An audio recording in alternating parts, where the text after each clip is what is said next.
وقت گزر جائے گا اس شخص کا بھی جو روزہ رکھے گا، اور وقت گزر جائے گا اس شخص کا بھی جو نہیں رکھے گا۔ رمضان کے 30 روزے مکمل ہوں گے، رمضان کا مہینہ مکمل ہوگا، ایک ہی صف میں کھڑے ہوں گے مسلمان، وہ بھی جنہوں نے روزے رکھے مکمل رمضان کے، راتوں کا قیام کیا، اور وہ بھی جنہوں نے ایک روزہ بھی نہیں رکھا اور رات کا کوئی قیام نہیں کیا، دونوں ایک صف میں کھڑے ہوں گے۔ لیکن اس صف میں کھڑے ہونے کا ایک بہت بڑا فرق ہوگا۔ بظاہر فرق نظر نہیں آئے گا کہ دونوں برابر کھڑے ہوئے، کسی کو پتہ نہیں ہے کس نے کیا کیا ہے، کیونکہ روزہ دکھنے والی چیز نہیں ہے۔ تو ایک بہت بڑا فرق یہ ہوگا کہ وہ شخص جس نے مکمل رمضان کے روزے رکھے اور راتوں کا قیام کیا، اس شخص کے نامہ اعمال میں ایک بھی گناہ باقی نہیں ہوگا، سارے گناہ اللہ تعالیٰ روزوں کی اور رمضان کے قیام کی برکت سے معاف کر دیں گے۔ اور دوسرا جس نے نہ روزے رکھے، نہ نماز تراویح پڑھی، نہ قیام کیا، تو اس کے نامہ اعمال میں جو غلطیاں، خطائیں، گناہ ہیں وہ اس وقت بھی موجود ہوں گے۔ تو یہ بہت بڑا فرق ہے۔ وقت گزر گیا ہے دونوں کا، مہینہ دونوں کا گزرا ہے، لیکن ایک بہت بڑا فرق آ گیا ہے رمضان کے روزے رکھنے والے اور نہ رکھنے والے کے درمیان۔ نبی کائنات صلی اللہ علیہ وسلم کی زندگی میں رمضان المبارک کے مہینے کے روزے شدید گرمی کے موسم میں تھے۔ آپ کی زندگی میں جتنی بار بھی جب رمضان کے روزے فرض ہوئے اور رمضان کا مہینہ آیا، وہ شدید گرمی کے موسم میں ہی آیا۔ سردی کے موسم کے روزے رمضان کے روزے فرض ہونے کے بعد آپ کی زندگی میں نہیں آئے۔ صحابہ کرام بیان فرماتی ہیں، سنن ابی داؤد کی حدیث ہے کہ شدید گرمی تھی، پیاس بہت زیادہ تھی۔ ان علاقوں میں گرمی ویسے ہی بہت ہوتی ہے جہاں پر یہ سنگلاخ پہاڑ ہوں اور ریگستانی علاقہ ہو، تو وہاں گرمی کی شدت بڑھ جاتی ہے۔ بڑی شدید گرمی تھی اور پیاس بھی بہت زیادہ تھی۔ تو بیان فرماتے ہیں کہ ہم نے نبی کریم صلی اللہ علیہ وسلم کو دیکھا کہ آپ گرمی کی شدت کی وجہ سے اور پیاس کی شدت کی وجہ سے روزے کی حالت میں یصب علی رأسہ الماء، آپ اپنے سر پر بار بار پانی ڈال رہے تھے، بار بار روزے کی حالت میں اپنے سر پہ پانی۔ یہ ایک مسلمہ حقیقت ہے، کسی کو انکار نہیں ہے۔ بندے کو شدید پیاس ہونا، بڑی زیادہ پیاس لگی اور گرمی کی شدت محسوس ہو رہی، وہ بندہ نہا لے، اس کی گرمی کی شدت بھی ٹوٹ جاتی ہے اور پیاس مٹی جاتی ہے۔ بندہ بار بار اپنے اوپر پانی ڈالے تو پیاس ایسے جیسے ہے ہی کوئی، حالانکہ پانی پیا کوئی نہیں ہے، لیکن پیاس اتنی کم ہو جاتی ہے کہ جیسے ہے ہی کوئی نہیں۔ تو نبی کریم صلی اللہ علیہ وسلم خود حدیث کے الفاظ ہیں کہ من العطس او من الحر، گرمی اور پیاس یہ دونوں تھیں، اور آپ کیا کر رہے تھے؟ بار بار اپنے اوپر پانی ڈال رہے تھے ان دونوں کی شدت کو کم کرنے کے۔ تو روزے کی اجر میں کوئی نقص پیدا نہیں ہوتا۔ ایک بندہ اسے شدید پیاس ہے یا گرمی لگ رہی تو بار بار نہا رہا ہے تو اس کا روزہ نہ مکروہ ہوتا ہے، نہ اجر میں کوئی کمی ہوتی، کوئی فرق نہیں پڑتا، جتنی بار مرضی نہ ہے، روزہ نہیں ٹوٹتا ہے بار بار نہانے سے یا پھر جسم پر گیلا کپڑا لپیٹنے سے۔ ایک روایت میں ہے کہ نبی کریم صلی اللہ علیہ وسلم نے اپنے جسم پر کپڑے کو بھگو کے نا، تازہ پانی میں، ٹھنڈے پانی میں آپ نے بھگو کے اپنے اوپر لیا ہوا تھا، اس کی وجہ سے بھی گرمی کی شدت کم ہو جاتی ہے۔ تو بہرحال روزے کی حالت میں ایک بار نہائیں یا 2 بار یا 100 بار نہائیں، اس سے کوئی فرق نہیں پڑتا۔ 10 منٹ نہائیں یا گھنٹہ تک نہاتے رہیں، اس سے روزے کی اجر میں کوئی فرق نہیں پڑتا، بالکل ذرہ برابر نہیں۔ اور ایسے ہی پیاس کی شدت ہو تو بندہ مسواک استعمال کرنا شروع کر دے، حالانکہ اس لعاب کو بندہ نگلتا تو نہیں ہے، لیکن پیاس میں کمی آ جاتی ہے، پیاس میں واضح کمی آ جاتی ہے۔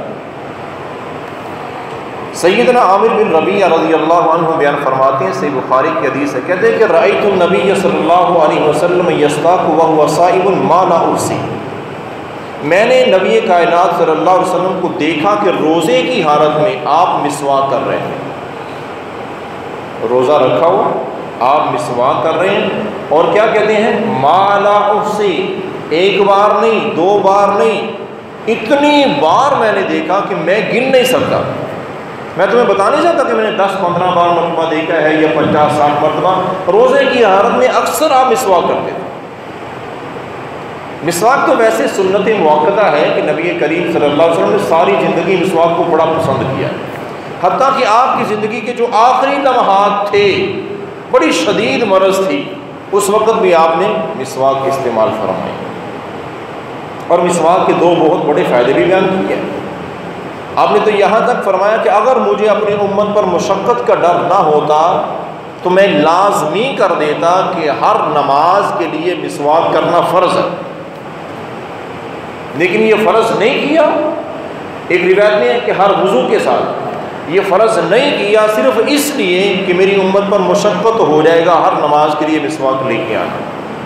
ہر وضو کے ساتھ مسواک کرنا مشقت نہ ہوتا تو میں فرض قرار دیتا. لیکن اس کے باوجود نبی کریم صلی اللہ علیہ وسلم نے بہت زیادہ مسواک استعمال کیا، مسواک کو بڑا پسند فرمایا. اور آپ نے فرمایا کہ السواک مطہرۃ للفم ومرضاۃ للرب. مسواک کے 2 بہت بڑے فائدے ہیں. ایک فائدہ تو یہ ہے کہ منہ کی صفائی ہوتی ہے، اور دوسرا اس سے بڑا فائدہ یہ ہے کہ مسواک کرنے والا اللہ کو راضی کر لیتا ہے. مسواک ایک ایسا عمل ہے مرضاۃ للرب، اللہ اس بندے سے راضی ہو جاتے ہیں. اللہ کو وہ بندہ پیارا لگتا ہے، اللہ کو وہ بندہ پسند آتا ہے، پسندیدہ بندہ ہے اللہ کے نزدیک جو مسواک استعمال کرتا ہے. اب عام دنوں میں مسواک استعمال کرنا سنت مؤکدہ ہے. نبی کریم صلی اللہ علیہ وسلم کی ایسی سنت ہے جو آپ نے پوری زندگی نہیں چھوڑی، تو ہمیں کیا وہ چھوڑنی چاہیے؟ جیسے ہم کہتے ہیں فجر کی نماز سے پہلے والی 2 رکعتیں ایسی سنت مؤکدہ ہے کہ آپ نے سفر میں نہیں چھوڑی، تو ایسے ہی یہ مسواک سنت مؤکدہ ہے کہ آپ نے سفر حضر کہیں بھی یہ مسواک نہیں چھوڑی. رمضان کے مہینے میں روزے کی حالت میں اتنی بار مسواک آپ نے استعمال کی کہ صحابی کیا بیان فرماتے ہیں رضی اللہ عنہ کہ میں اتنی مرتبہ دیکھا کہ میں گن نہیں سکتا. تو مسواک ہو یا ٹوتھ پیسٹ ہو، برش ٹوب دانتوں کو منہ کو صاف کرنے کے لیے تو کوئی حرج نہیں ہے. ہاں اس ٹیوب کا بھی اپنا ایک ذائقہ ہوتا ہے، ٹوتھ پیسٹ کا اپنا ذائقہ ہے، تو ایسے مسواک کا بھی ذائقہ. کوئی ایسی مسواک نہیں جس کا ذائقہ نہ ہو، بلکہ کئی مسواک تو ایسی ہیں، کئی درخت ایسے ہیں ان کی مسواک جیسے ہی منہ میں آپ دبائیں گے پورے جسم کو اتنی کڑوی ہوتی. لیکن روزہ نہیں ٹوٹتا. روزہ ٹوٹتا ہے کوئی چیز حلق سے نیچے اترے. تو ٹوتھ برش استعمال کریں یا پھر مسواک استعمال کریں، لیکن منہ کو صاف رکھیں، یہ اللہ کو بڑا پسند ہے. اور مسواک جتنا بھی زیادہ استعمال کریں گے اتنا زیادہ اجر ملے گا. اور اس کے ساتھ ساتھ ایک نیکی جو عام دنوں میں نیکی ہے اور 10 گنا اجر ہوتا ہے اس کا نیت کے مطابق، وہی نیکی اگر رمضان میں کی جائے تو 70 گنا اجر بڑھ جاتا ہے. اگر ہم مسواک کی سنت پر رمضان میں عمل کریں گے تو نیکیاں بھی بے بہا ملیں گی ہمیں. تو اس لیے رمضان اور روزے کی حالت میں مسواک استعمال کرنا اس میں کوئی حرج نہیں ہے، بلکہ یہ بہت بڑا نیک عمل ہے، نبی کریم صلی اللہ علیہ وسلم کی سنت مبارکہ. روزے کی حالت میں نبی رحمت صلی اللہ علیہ وسلم کا فرمان ہے کہ اذا نسی فاکل وشرب فلیتم صومہ. جیسے عام دنوں میں معمول ہوتا ہے رمضان کے علاوہ کہ دن کے کسی کے وقت میں ہم کچھ بھی کھا پی سکتے ہیں، کوئی حرج نہیں ہے، کھاتے پیتے ہیں. جب پیاس لگی پانی پی لیا، کوئی بھی مشروب پی لیا. ایسے ہی روزے کی حالت میں بندے کو شدید پیاس لگی اور یہ یاد ہی نہ رہا کہ میرا روزہ ہے، اس نے پانی پی لیا. یا بھوک تھی، کھانے والی کوئی چیز سامنے گھر میں کوئی چیز پڑی وہ کھا لی، جیسے عام معمول تھا، پتہ نہیں چلا، یاد ہی نہیں رہا. کھانے کے بعد یاد ہے میرا تو روزہ تھا. بڑی شدید پیاس لگی ہوئی تھی اور اتنا پانی پیا کہ پیاس ساری ختم ہو گئی، اور اتنا پانی پی لیا کہ اب شام تک افطاری کے وقت تک پیاس کا کوئی چکر ہی نہیں ہے. لیکن وہ سارا کب ہوا؟ بھول کر، جان بوجھ کے نہیں، یاد ہی نہیں رہا. تو نبی کریم صلی اللہ علیہ وسلم کیا فرماتے ہیں؟ فَإِنَّمَا أَطْعَمَهُ اللَّهُ وَسَقَاهُ، جس نے کھایا ہے یا جس نے پیا ہے بھول کر تو اس کو اللہ نے کھلایا ہے اور اللہ نے پلایا ہے، اس کے روزے میں کوئی حرج نہیں ہے۔ انجانے میں بھول کر کچھ بھی کھا لے پی لے تھوڑا زیادہ، اس سے روزے کے اجر میں کوئی کمی نہیں آتی اور نہ ہی روزہ ٹوٹتا ہے۔ جان بوجھ کر ایک لقمہ بھی کھائیں گے، پانی کے ایک گھونٹ کا کچھ حصہ بھی حلق سے نیچے اترے گا تو روزہ ٹوٹ جائے گا۔ انجانے میں بھول کر کھانے پینے سے روزہ نہیں ٹوٹتا، جان بوجھ کر کھائیں پئیں گے تو روزہ ٹوٹ جائے گا۔ یہ وہ کام ہے کہ روزے کی حالت میں اگر ہو جائیں تو ان میں کوئی حرج نہیں ہے، اور ایسے نہیں اپنے آپ کو یا بدظن ہو جانا چاہیے اپنے آپ سے، اب میں نے تو کھا لیا چاہے بھول کے کھایا، اب میرے روزے کا اجر کم ہو گیا ہے، چلو ٹوٹا تو نہیں ہے لیکن مکروہ کام میں نے کر لیا۔ بھائی کچھ نہیں ہے، اللہ کے رسول صلی اللہ علیہ وسلم خود فرماتے ہیں کہ اللہ تعالیٰ نے اس کو کھلایا پلایا، جان بوجھ کے تھوڑا کھایا ہے، جان بوجھ کے وہ کھائے پیے گا تو وہ اتنا بڑا گناہ گار ہے کہ اس کی قضائی نہیں ہو سکتی ہے، اس کی قضائی کوئی نہیں ہے کہ بندہ جان بوجھ کے روزے کو توڑ دے، اس کا کوئی کفارہ دے کے وہ چھوٹ جائے گا، نہیں، بہت بڑا گناہ، بڑا سنگین ترین جرم ہے۔ انجانے میں ہو جائے تو حرج کوئی نہیں، کیونکہ وہ بس کی بات نہیں ہے، بندے کے اختیار میں نہیں ہوتا۔ ایسے ہی نبی رحمت صلی اللہ علیہ وسلم سے پوچھا گیا کہ روزے کی حالت میں احتلام ہو جائے، غسل فرض ہو جائے تو کیا روزہ ٹوٹ جاتا ہے؟ احتلام ہونے سے روزہ؟ مفسر قرآن سیدنا عبداللہ بن عباس رضی اللہ عنہ بیان فرماتے ہیں کہ الصوم مما دخل وليس مما خرج، روزے کی حالت میں مزی کا خارج ہونا لیسدار رطوبت ہوتی ہے یا پھر احتلام ہو جانا، اس سے روزہ نہیں ٹوٹتا ہے۔ ایسے ہی خواتین میں ایک مرض ہوتی ہے لیکوریا کی، اس کی وجہ سے روزہ نہیں ٹوٹتا، اور ایسے ہی خواتین کی ایک مرض ہوتی ہے جو مخصوص ایام ہوتے ہیں ماہواری کے، حیض کے، اس کے علاوہ بلیڈنگ ہوتی ہے تو اس کی وجہ سے نہ روزہ ٹوٹتا ہے نہ روزہ چھوڑنا چاہیے۔ ہاں اس کا ایک حکم ہے، اس کا جس کو استحاضہ کہتے ہیں، اس کا ایک حکم ہے کہ ایسی خاتون کو روزانہ ایک بار غسل کرنا پڑے گا، ایک بار کسی بھی وقت، اور ہر نماز کے لیے نیا وضو کرنا پڑے گا، چاہے اس کا پہلے والا وضو ہو بھی اس کو نیا وضو کرنا، بہرحال روزہ نہیں ٹوٹتا ہے اور نہ ہی وہ روزہ چھوڑ سکتی ہے۔ ایام حیض میں تو روزہ رکھ نہیں سکتی، وہ وقت پورا ہو گیا، بلیڈنگ جاری ہے، اس کے باوجود بھی اسے روزے رکھنے ہوں گے اور اس کے روزے میں کوئی اجر میں ذرہ برابر بھی کمی نہیں آئے گی، وہ ایک الگ چیز۔ اور ایسے ہی جسم کے کسی حصے سے خون نکل آئے تو روزہ نہیں ٹوٹتا ہے۔ گھر میں سبزی بنا رہی تھی کوئی خاتون مثال کے طور پر، تو چھری لگی، خون نکلا ہے، کیا روزہ ٹوٹ گیا؟ نہیں ٹوٹتا ہے۔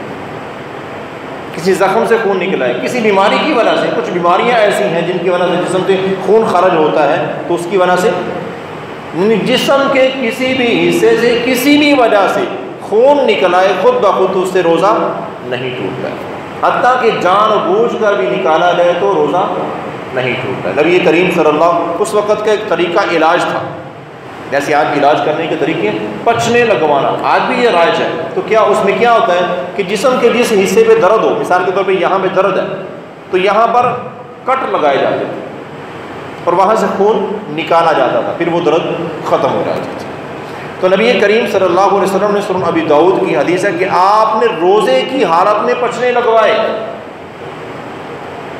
آپ کے جسم کے ایک حصے میں درد تھا تو آپ نے اس درد کے لیے علاج کا طریقہ یہ اپنایا کہ آپ نے پچنے لگوائے، جسم سے خون نکالا جان بوجھ کے، ایک مرض تھی تو نکلوایا گیا، اس مرض سے آرام آ گیا لیکن روزہ نہیں ٹوٹا۔ تو روزے کی حالت میں درد کے علاج کے لیے تو یہ طریقہ استعمال کرنا، اسے روزہ نہیں ٹوٹتا۔ اور ایسے ہی بالکل انجیکشن لگوانا، ٹیکہ لگوانا، یہ بار بار سوال پوچھے جاتے ہیں اور اکثر لوگوں کو مرض ہوتی ہے کہ دانت میں بڑا شدید درد ہو رہا ہے، تو کیا اگر ہم اس درد کے لیے ڈاکٹر نے کہا ہے کہ ٹیکہ لگوا لو آرام آ جائے گا درد سے، تو کیا لگوا لیں روزہ ٹوٹ جائے گا؟ نہیں، روزہ نہیں ٹوٹتا ہے۔ روزہ صرف اس انجیکشن سے ٹوٹتا ہے جس کی وجہ سے وجود میں طاقت آئے، بھئی شدید بھوک ہے، شدید پیاس ہے، بڑی جسم میں کمزوری آئی ہے، کوئی ایسا ٹیکہ لگوا لیتے ہیں، اس کی وجہ سے کیا ہوگا کہ جسم میں وہ حشاش بشاش ہو جائے، اس سے روزہ ٹوٹ جاتا ہے۔ ایسا انجیکشن جس کی وجہ سے بھوک پیاس کی کمی ہو، بھوک محسوس ہی نہ ہو، پیاس محسوس ہی نہ ہو، جسم کو طاقت ملے، اس کی وجہ سے روزہ ٹوٹ جاتا ہے۔ درد کے لیے انجیکشن لگوایا جا سکتا ہے، اس کی وجہ سے روزہ نہیں ٹوٹتا ہے۔ اور ایسے ہی نبی کریم صلی اللہ علیہ وسلم کا فرمان ہے کہ روزے کی حالت میں بندے نے روزہ رکھا اور اسے قے آ گئی، الٹی آ گئی، کھانا جو اس نے کھایا تھا وہ منہ کے ذریعے باہر آ گیا، تو قے آ گئی، اس سے روزہ نہیں ٹوٹتا۔ لیکن جان بوجھ کے اگر کوئی قے کرے گا تو حدیث کے الفاظ ہے وَإِنِ اسْتَقَاءَ فَلْيَقْضِ، اگر کوئی جان بوجھ کے قے کرے گا تو اس کو روزے کی قضائی دینی پڑے گی، اس کا روزہ ٹوٹ جائے گا۔ اب جان بوجھ کے مطلب کیا ہے؟ بندے کو پتہ ہے کہ مسواک استعمال کروں یا برش وغیرہ یا کوئی بھی چیز اگر میں گلے میں لگاؤں گا تو مجھے قے آ جائے گی، مسواک زیادہ گلے میں لگاؤں گا تو قے آ جائے گی، پتہ ہے اس کو، اس کے باوجود بھی وہ کرتا ہے اور اس کو قے آ جاتی ہے تو اس کا روزہ ٹوٹ گیا، اس نے جان بوجھ کے روزہ توڑا، اس کو گناہ بھی ہوگا اس چیز کا کہ منع کیا گیا تھا۔ انجانے میں خود بخود طبیعت کی ناسازی کی وجہ سے اگر قے آ گئی ہے تو روزے کو کوئی حرج نہیں، اپنا روزہ پورا کرے، اس کی وجہ سے روزہ نہیں ٹوٹتا ہے۔ انجانے میں جان بوجھ کر اگر قے کی جائے گی تو روزہ ٹوٹ جاتا ہے۔ اور ایسے ہی روزے کی حالت میں سرما ڈالنا آنکھوں میں، روزہ نہیں ٹوٹتا ہے۔ اور ایسے ہی کچھ مرض ایسی ہیں کہ جس کی وجہ سے ناک میں دوائی استعمال کی جاتی ہے، قطرے ڈالے جاتے ہیں، اس کی وجہ سے بھی روزہ نہیں ٹوٹتا، بشرطے کہ اتنی زیادہ مقدار نہ ہو کہ حلق میں محسوس ہونا شروع ہو جائے۔ تھوڑی مقدار میں ایسی دوائی استعمال کی جائے کہ حلق میں محسوس نہ ہو تو اس کی وجہ سے روزہ نہیں ٹوٹتا ہے۔ اور ایسے ہی کھانے کا ذائقہ چیک کرنا، نبی کریم صلی اللہ علیہ وسلم کا فرمان ہے کہ لا بأس ان يتطعم القدر او الشيء، کھانے کا ذائقہ چیک کرنے کے لیے اگر کھانا استعمال کیا جائے تو روزہ نہیں ٹوٹتا۔ میں نے پہلے عرض کی ہے کہ روزہ ٹوٹتا ہے حلق سے نیچے کوئی چیز اترے، تو ذائقہ حلق سے نیچے ہوتا ہی کوئی نہیں ہے، کوئی چیز کڑوی ہے یا میٹھی ہے وہ حلق سے اوپر نیچے گئی تو اس کی کڑواہٹ بھی ختم اور مٹھاس بھی ختم۔ مثال کے طور پہ خواتین گھر میں کھانا بناتی ہیں تو کھانے کا ذائقہ چیک کرنے کے لیے کہ نمکین ہے، میٹھا ہے، مرچی زیادہ، کوئی بھی چیز ہے، تو چیک کرنے کے لیے وہ کھانے کا تھوڑا سا حصہ وہ کھانے والی ہے یا پینے والی جس کو منہ میں ڈالیں گے یا زبان پہ لگائیں تو زبان ہی بتا دیتی ہے کہ چیز میٹھی ہے یا نمکین ہے، اس کو نگلنے کی ضرورت نہیں ہے۔ تو تھوڑی مقدار میں کوئی چیز زبان پر لگائیں، اس کا ذائقہ چیک کرنے کے لیے اس کو بعد میں کلی کر دی جائے، منہ کو صاف کر دیا جائے تو اس سے روزہ نہیں ٹوٹتا ہے، مجبور بجائے اس کے کہ کھانا ایسا بن جائے کہ جس کا ذائقہ چیک ہی نہ کیا ہو، کھانا کھانے کے قابل نہ ہو، اور جو کھانا بنانے والا ہے یا بنانے والی ہے وہ یہی سوچتے اگر میں نے چیک کیا تو میرا روزہ مکروہ ہو جائے گا، ٹوٹ جائے گا، اور وہ کھانا کھانے کے قابل ہی نہ ہو، جب کھانے لگے روزہ افطار کرنے والے سارے روزہ دار تو وہ کھانا کھانے کی قابل نہ ہو۔ تو اس میں کوئی حرج نہیں ہے کہ کھانے کا ذائقہ چیک کیا جائے تھوڑی مقدار میں، شرط یہ ہے کہ حلق سے نیچے نہ اترے، چاہے وہ پینے کی چیز ہے یا کھانے کی چیز ہے، فوراً کلی کر دی جائے اور منہ کو صاف کر دیا جائے۔ تو یہ وہ چیزیں ہیں جن کی وجہ سے روزے میں کوئی حرج نہیں ہوتا ہے اور کوئی نقص نہیں ہوتا۔ ایک اہم ترین چیز، اگر غسل فرض ہے، فرضی غسل کرنا ہے بندے نے اور دیر سے بیدار ہوا ہے، فجر کی اذان میں مثال کے طور پر 10 منٹ ہے، اب سحری کھائے یا فرضی غسل کرے، یا فرضی غسل کرنے کے بغیر وہ سحری کھا سکتا ہے؟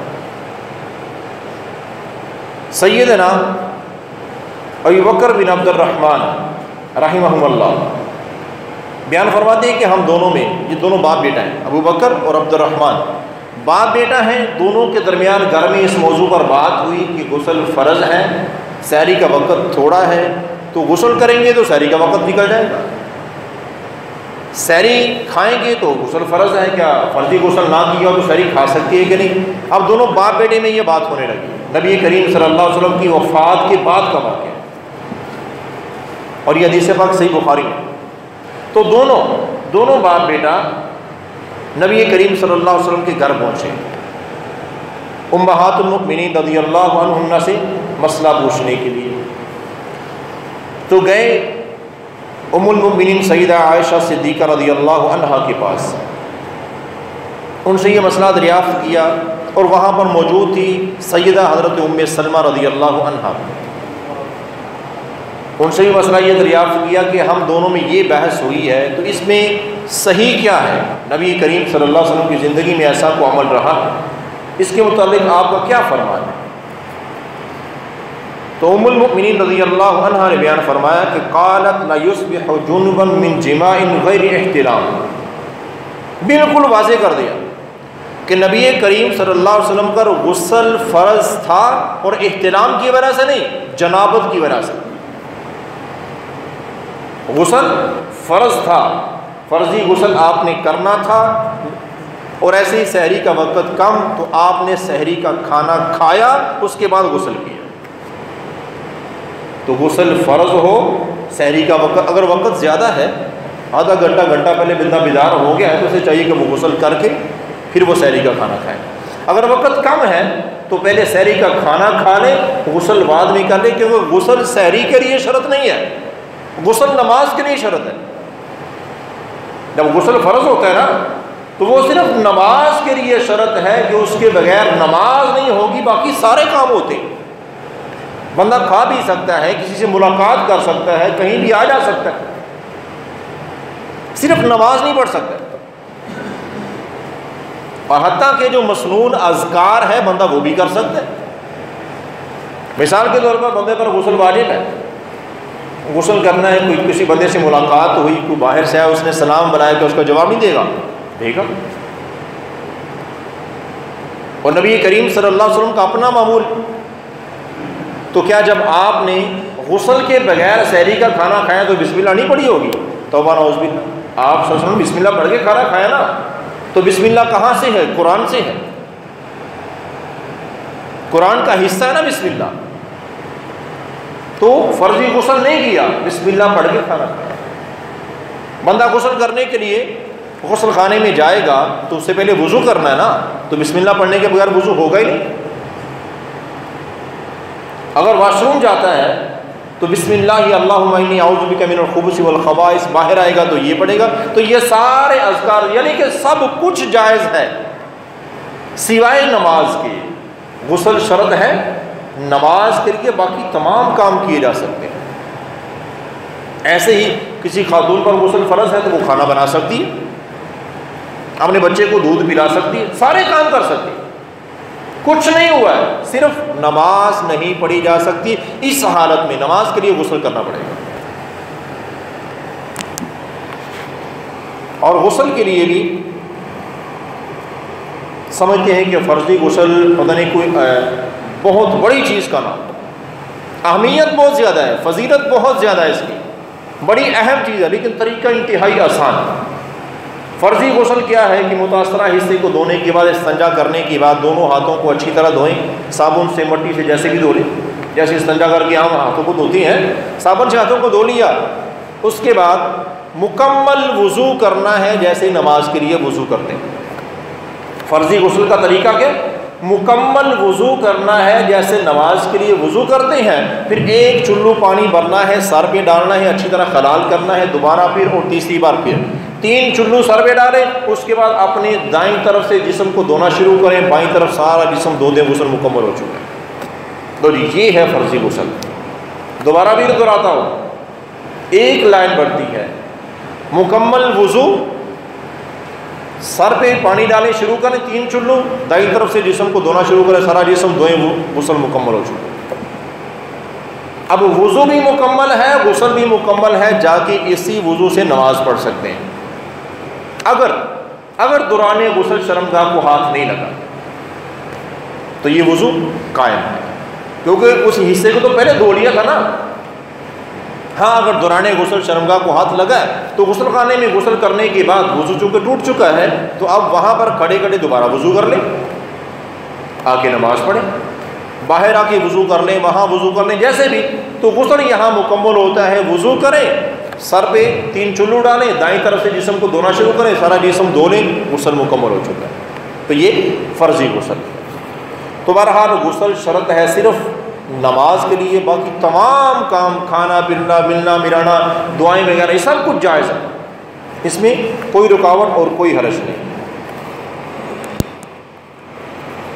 رمضان المبارک کے مہینے میں خصوصی طور پر اہمیت ہے رات کے قیام کی،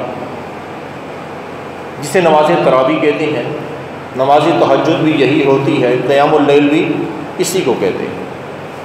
تو سنت طریقہ نبی کریم صلی اللہ علیہ وسلم کا یہ ہے کہ یہ نماز تراویح کہہ لیں اس کو، تہجد کہہ لیں اس کو، قیام اللیل کہہ لیں، ایک ہی نماز ہے، اور اس کی 11 رکعتیں ہیں۔ صحیح بخاری کی حدیث ہے کہ ام المؤمنین سیدہ عائشہ صدیقہ رضی اللہ عنہا سے صحابی رسول پوچھتے ہیں کہ اللہ کے رسول صلی اللہ علیہ وسلم رات کو جو تہجد کی نماز، قیام اللیل، رمضان میں کتنا پڑھتے ہیں؟ رمضان میں کتنی نماز پڑھتے ہیں؟ سوال کیا ہے کہ رمضان میں کتنی نماز پڑھتے ہیں؟ تو ام المؤمنین رضی اللہ عنہا کیا بیان فرماتی ہیں؟ تم تو رمضان کا پوچھ رہے ہو، رمضان ہو یا رمضان کے علاوہ ہو، آپ 11 رکعتیں ہی پڑھتے ہیں، اور پڑھنے کا آپ کا انداز ہی بتا دیا۔ 4 رکعتیں پڑھتے ہیں، تہجد کہہ لیں، تراویح کہہ لیں، قیام اللیل ایک ہی چیز ہے، 4 رکعتیں پڑھتے ہیں، بڑا لمبا قیام کرتے ہیں، بڑا زیادہ قرآن پڑھتے ہیں، لمبے لمبے سجدے، اور حدیث کے الفاظ ہیں، بیان فرماتی ہے کہ ان 4 رکعتوں کا حسن اور ان کی طوالت، اس کا تو تم سوال ہی نہ کرو، بڑی بہترین نماز ہوتی ہے آپ کی، بڑی پرسکون نماز ہوتی ہے آپ کی۔ 4 رکعتیں آپ پڑھتے ہیں، پھر تھوڑی دیر آرام کرتے ہیں، اس کے بعد پھر آپ 4 رکعتیں پڑھتے ہیں، پھر تھوڑی دیر آرام کرتے ہیں، یہ صحیح بخاری کی حدیث ہے، پھر تھوڑی دیر آرام کرتے ہیں، پھر آپ 3 رکعتیں پڑھتے ہیں۔ اس طرح سے 4 اور 4 8 اور 3 11 رکعتیں، یہ آپ کی نماز کا معمول ہے۔ اس لیے ہمیں ملتا ہے کہ کئی دفعہ نبی کریم صلی اللہ علیہ وسلم نے عشاء کے بعد یہ نماز پڑھی ہے، کئی دفعہ آپ نے آدھی رات کو پڑھی ہے، کئی دفعہ آپ نے رات کے آخری حصے سحری کے وقت پڑھی۔ لیکن بیان فرماتی ہیں کہ نبی کریم صلی اللہ علیہ وسلم یہ 11 رکعتیں پڑھتے تھے، لیکن ہمیشہ آپ نے ہر 2 رکعتوں پر سلام پھیرا ہے، 2 کر کے، 4 رکعتیں اکٹھی نہیں۔ رات کا جتنا بھی قیام آپ نے کیا ہے، رمضان ہو یا رمضان کے علاوہ ہو، ہر 2 رکعتوں پر آپ سلام پھیرتے تھے، 2 کر کے، 2 کر کے 4 رکعتیں پڑھی، تھوڑی دیر آرام کیا، پھر 2 کر کے 4 رکعتیں پڑھی، پھر تھوڑی دیر آرام کیا، اور پھر آپ 3 رکعتیں، 2 رکعتیں پڑھ کے سلام پھیرا، اور پھر آپ نے 1 وتر آخر میں۔ یہ بھی صحیح بخاری میں ہے۔ دوبارہ پھر دہراتا ہوں، نماز تراویح ہو یا نماز تہجد، اب دیکھیں نا، بیت اللہ میں ہم دیکھتے ہیں کہ ایک امام صاحب آتے ہیں، وہاں پر 10 رکعتیں پڑھا کے چلے جاتے ہیں، دوسرے امام صاحب آتے ہیں، وہ بھی 10 رکعتیں، وہاں پر 20 رکعتیں پڑھی جاتی ہیں۔ اصل میں وہی 11 رکعتیں ہوتی ہیں جو نبی کریم صلی اللہ علیہ وسلم پڑھا کرتے تھے، 10 رکعتیں، 2 کر کے 10 رکعتیں، اور 11ویں جو آخری رکعت جس کو وتر کہتے ہیں، وہ امام صاحب بعدیں پڑھتے ہیں، وہاں پہ لوگ قیام کر رہے ہوتے ہیں۔ تو وہ بھی جو امام صاحب 10 پڑھاتے ہیں نا، وہ اسی حدیث کی وجہ سے جو صحیح بخاری میں، کہ آپ کا طریقہ یہ تھا، آپ صلی اللہ علیہ وسلم 2 کر کے 10 رکعتیں پڑھتے اور آخر میں 1 وتر پڑھتے، صحیح بخاری، اور 4 رکعتیں پڑھ کے تھوڑا آرام، پھر حشاش بشاش طبیعت ہوتی، پھر 4 رکعتیں پڑھتے، پھر تھوڑا آرام، پھر آخر میں 3 رکعتیں، یعنی کہ 2 پڑھ کے سلام پھیرتے، پھر آخر میں 1 وتر۔ تو یہ ہے سنت طریقہ نماز تراویح، تہجد اور قیام اللیل کرنے کا، صحیح بخاری میں جو موجود ہے۔ تو بہرحال عام دنوں میں بھی کرنا چاہیے، لیکن رمضان میں تو لازمی کرنا چاہیے۔ اس کے متعلق صحیح مسلم میں حدیث ہے کہ من قام رمضان ایمانا واحتسابا غفر له ما تقدم من ذنبه، جو بھی بندہ رمضان کا پورا مہینہ رات کو قیام کرتا ہے، نماز تراویح کیا نہیں ہے، تہجد کیا نہیں، نماز تراویح رات کو پڑھتا ہے پورا مہینہ، تو اس عمل کی وجہ سے اللہ اس کی زندگی کے سارے گناہ معاف کر دیتے ہیں۔ نیکیاں الگ ہیں، جو قرآن پڑھے گا، جو سجدے کرے گا، جو تسبیحات ہوں گی، وہ نماز پڑھے گا، وہ 11 کر کے یہ پورے مہینے کی کتنی رکعتیں، کتنے سجدے بنتے ہیں، کتنے رکوع بنتے ہیں، وہ ساری نیکیاں الگ ہیں۔ اس عمل کی برکت ہی اتنی ہے کہ اللہ زندگی کے گناہ سارے معاف کر دیتے ہیں۔ تو فائدہ تو یہ بھی بہت ہے، صرف گناہ ہی معاف ہو جائیں لیکن اللہ اجر الگ عطا فرمائے۔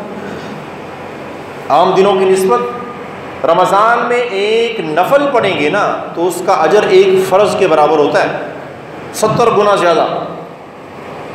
تو یہاں حساب کر لیں، روزانہ اگر 11 رکعتیں یہ پڑھتے ہیں تو پورے مہینے کی کتنی رکعتیں بن گئی؟ تو وہ نفل نہیں، سارے فرض لکھے جائیں گے۔ اگر قیامت کو کوئی فرضی نمازوں میں کمی کوتاہی ہوئی نا تو یہ فرض پورے وہاں ڈال کے پورے کر دی جائے گی۔ تو یہ بہت بڑا فائدہ ہے۔ میں نے شروع میں بھی کہا وقت گزر جائے گا، جو روزے رکھے گا اس کا بھی گزرے گا، جو نہیں رکھے گا اس کا بھی گزرے گا۔ عید کے دن ایک ہی عید کی نماز میں صف میں کھڑے ہوں گے لیکن فرق بہت بڑا ہوگا، جس نے تراویح پڑھی ہوگی اور جس نے نہیں پڑھی ہوگی، جس نے روزے رکھے ہوں گے اور جس نے نہیں رکھے ہوں گے، فرق بہت بڑا ہوگا۔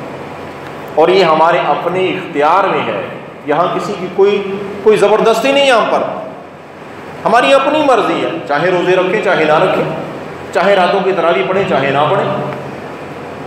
روزے اس کے بھی ہیں جس نے نماز تراویح مکمل پڑھی، روزے اس کے بھی ہیں جو 2 تراویح پڑھ کے چلا جاتا تھا، 4 پڑھ کے چلا جاتا تھا، اور روزے اس کے بھی ہیں جو مکمل پڑھتا رہا۔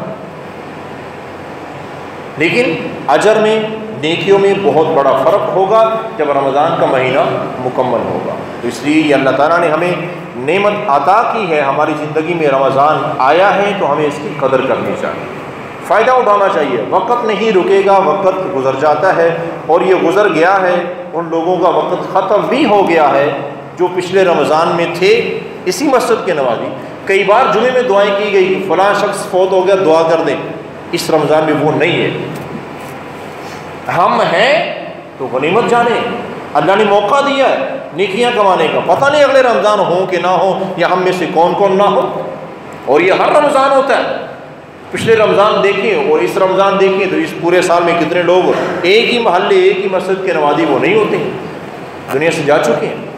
تو ہمارے لیے یہ بہت بڑی عبرت ہے، سبق حاصل کرنے والی بات ہے کہ ہم رمضان کو اور اس وقت کو ضائع نہ کریں، اس کی نہ قدری نہ کریں، قدر کریں، اور دیکھیں، محسوس کریں اور اپنا محاسبہ کریں کہ رمضان کے علاوہ میری زندگی جیسے گزر رہی تھی، رمضان میں کوئی نیکیوں میں فرق آیا یا ویسے ہی گزر رہی ہے؟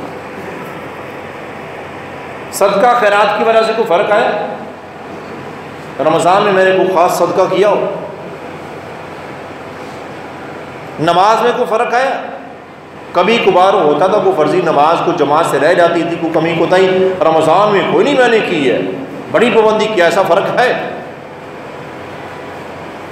رمضان کے علاوہ تو بڑی مشکل سے میں وہ 12 سنتیں موقعہ ہی پڑھتا تھا، اب جب سے رمضان ہے میں روزانہ اتنے نفل اضافی پڑھتا ہوں، کیا فرق ہے؟ رمضان کے علاوہ تو میرا معمول تھا کبھی قرآن مجید کو کھولا یا قرآن مجید کا 1 رکوع پڑھتا تھا بمشکل یا 2 رکوع، تو رمضان میں میں نے اتنا قرآن کی تلاوت میں اضافہ کر دیا، کیا یہ ایسا فرق ہے؟ اگر ہے میرے بھائیوں تو بہت بڑی سعادت مندی ہے، اگر نہیں ہے تو معذرت کے ساتھ یہ بہت بڑی بے وقوفی ہے۔ کیسے بے وقوفی کہہ رہا ہوں؟ بے وقوف کہتے ہیں اس شخص کو جو غلط جگہ پہ رکا ہوا، بے وقوف، وقف کہتے ہیں نا رکنے کو، بے کہتے ہیں غلط، تو غلط جگہ بندہ رکا ہوا ہے، بھئی یہاں رکنا نہیں ہے، یہاں تو رمضان کا یہ موقع اللہ نے دیا ہے کچھ کمانے کے لیے۔ جیسے کاروباری حضرات جانتے ہیں سیزن میں اگر وہ سست رہے تو بعد میں پچھتائیں گے، تو یہ نیکیاں کمانے کا سیزن ہے۔ روزہ رکھا اور مقصد کیا جی بس بھوک پیاس کو میں نے مغرب تک لے کے جانا ہے، تو کوشش کریں گے صبح کی نماز پڑھ کے سوئیں گے 10-11 بجے اٹھیں گے، زیادہ وقت سو کے گزار دیں گے۔ بھئی زیادہ وقت نیکیاں کمانے میں گزارنا تھا وہ سارا سو کے گزار دیا، اور کوئی خاص نہیں فرق پڑے گا، کوئی خاص نہیں فرق پڑے گا۔ عام طور پر اگر ہم اپنے آپ کو دیکھیں، اپنی زندگی کو دیکھیں، ایک ہی گھر کے 2 افراد، ایک وہ جس کے روزے سو کے گزرتے رہے، ایک وہ جو نیکیاں کماتے گزارتا رہا، جب رمضان کا مہینہ مکمل ہوگا جسمانی طور پر کوئی فرق نہیں ہوگا، کہ سونے والا بڑا طاقتور ہو گیا ہے اور جو عبادت میں لگا رہتا ہے وہ کمزور ہو گیا، نہیں، برابر ہوں گے، ہر لحاظ سے برابر ہوں گے، لیکن نیکیوں میں بڑا فرق آ چکا ہو۔ تو اس لیے میرے بھائیوں، وقت سو کے گزارنے کی کوشش نہ کرو، غنیمت ہے، اللہ نے دیا ہے، اس کی قدر کرو۔ صحت تندرستی ہے تو اس کی قدر کرو، زیادہ سے زیادہ جو بھی جس طرح کا بھی نیک عمل ان دنوں میں کر سکتے ہو زیادہ سے زیادہ کرو۔ یہ بہت بڑا نایاب تحفہ ہے کہ اللہ نے ہمیں رمضان المبارک کا مہینہ عطا فرمایا۔ اللہ سے دعا ہے اللہ تعالی ہمیں قدر کرنے کی توفیق عطا فرمائے۔